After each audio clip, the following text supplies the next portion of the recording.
অনেক চিন্তা ভাবনা ঘোরাঘুরি লাফালাফি করার পর ওয়াই ওয়াই ভাই ভাই লাস্ট আমি খেয়েছি ওয়াই ওয়াই সেই ওকিওসের পরেই তারপরে বিশাল প্রতীক্ষা। কাল থেকে সবাইকে জিজ্ঞেস করেছে ওয়াই কত পাবো। Yes awesome. পুমদিকোটে গাড়ি এখানে পার্কিং করে দিয়েছে। সুবিধা হচ্ছে কি, বাসে করে এলে অনেকটা নিচে নামায়, আর যদি নিজস্ব গাড়ি করে আসেন তাহলে এখানে গাড়ি পার্কিং করার জায়গা আছে, আর সামনেও গাড়ি পার্কিং করার জায়গা আছে। মানে সুবিধা হচ্ছে এখান থেকে ওঠাটা খুব ইজি হয়। আর এখানে এসে সুন্দর এখানে দেখলাম যে আইসক্রিম বিক্রি হচ্ছে, যেটা ওই করে দেয়। এই যে লিদা খাচ্ছে আর কাপ আইসক্রিম, কোন আইসক্রিম, তো খুব সুন্দর হবে। এখানে সবচেয়ে বড় ব্যাপার হচ্ছে এখানে সব জিনিসে আপনি মিষ্টিটা কম পাবেন। আমি এটা দেখেছি, ওরা একটা চিনি ডাস্ট টাইপের ইউজ করে।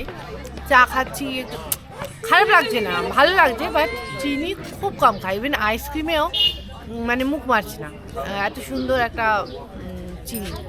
হ্যাঁ, 100 টাকা করে আইসক্রিম, কোন আইসক্রিম সুন্দর খেতে।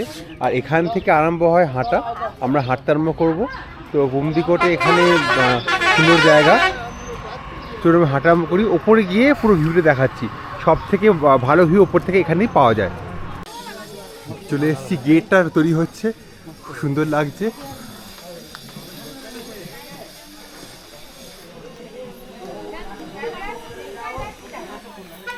এখানে পার্কিং করা অ্যাভেলেবিলিটি আছে, নিজস্ব গাড়ি নিয়ে এলে আসতে পারে। এখানে প্রাইভেট কার পার্কিং শুধুমাত্র। এটা বিশাল বড় মূর্তি, অসাধারণ ভিউ। এই পুরো লেকের ভিউটা এখান থেকে পাওয়া যাচ্ছে।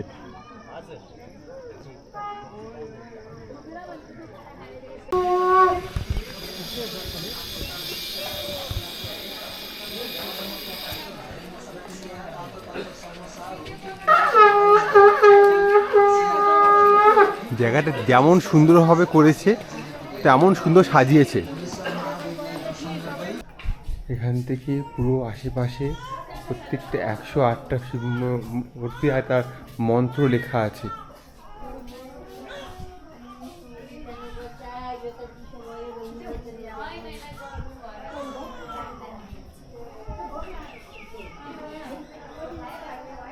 এখানে ঢুকতে দেয় না, হয়তো এখানে গর্ভগৃহ, এখানে পুজো হয়। আর এদিকে হচ্ছে হোম করার জায়গা, যজ্ঞ করার জায়গা।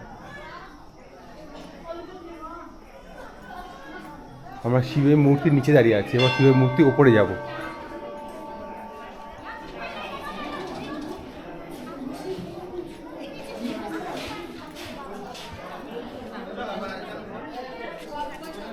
নন্দী মহারাজ বসে আছেন, শিবলিঙ্গ, আর এখানে শিব মূর্তি।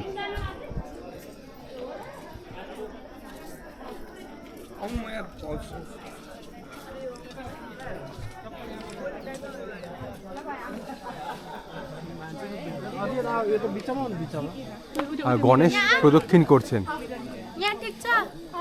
প্রথম পুজো হওয়ার জন্য যে পরীক্ষা ছিল, বুদ্ধি আর জ্ঞানের পরীক্ষায়, এই প্রদক্ষিণ করে এখানে মন্ত্র লেখা আছে।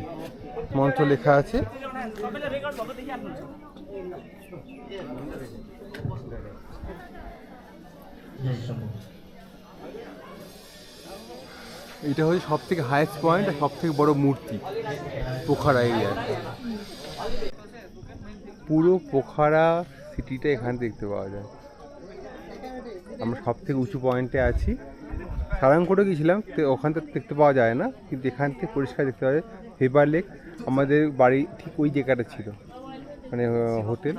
আর এখান থেকে শান্তি স্তূপা দেখতে পাওয়া ছিল এই জন্যই, কারণ রাত্রিবেলা লাইট জ্বলে, সেই দেখতে পাচ্ছিলাম জায়গাটা পরিষ্কার হবে। এখানে মহাদেব বসে আছেন।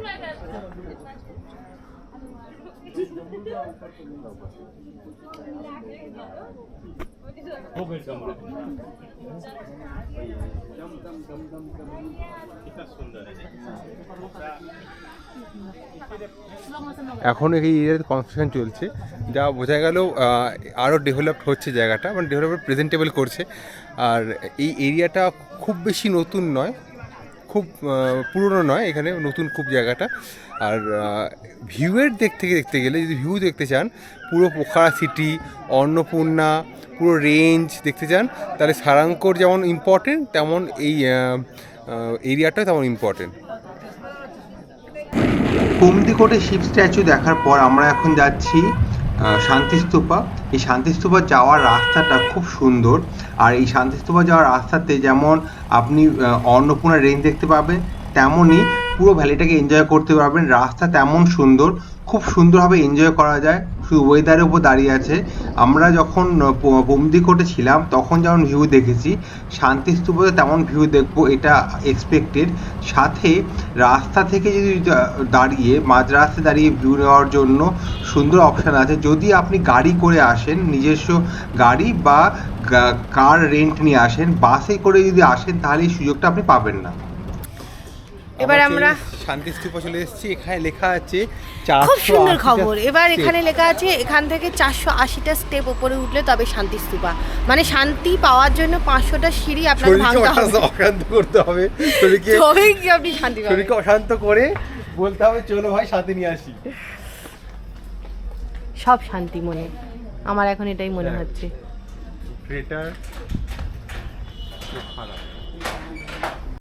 নো ভিডিও নো টিকটক, এতখানি গেটে করতে ভিডিও করতে পারছি আমরা, তাহলে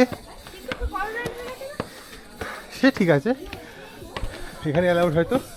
আমরা 480 সিঁড়ি পার করে দেখুন চলে এসেছি, পিছনে চলে এসেছি। খুব সুন্দর জায়গা,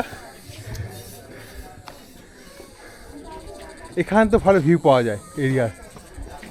খুব খাবার দোকান আছে, খুব অনেক খাবার দোকান আছে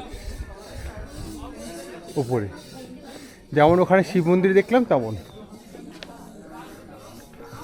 এখানে সামার আর উইন্টার টাইম দেওয়া আছে, ওই 5টা 5:30 6টা থেকে শুরু হয়, আর বিকেল 5টা 6টা অবধি খোলা থাকে। এখানে বাইসাইকেল নিয়ে আসা যায় না। আর এটা সামার আর উইন্টার একটু টাইমের ডিফারেন্স হয়, আধা ঘন্টার ডিফারেন্স হয়, আর তেমন কিছু আলাদা কিছু নয়।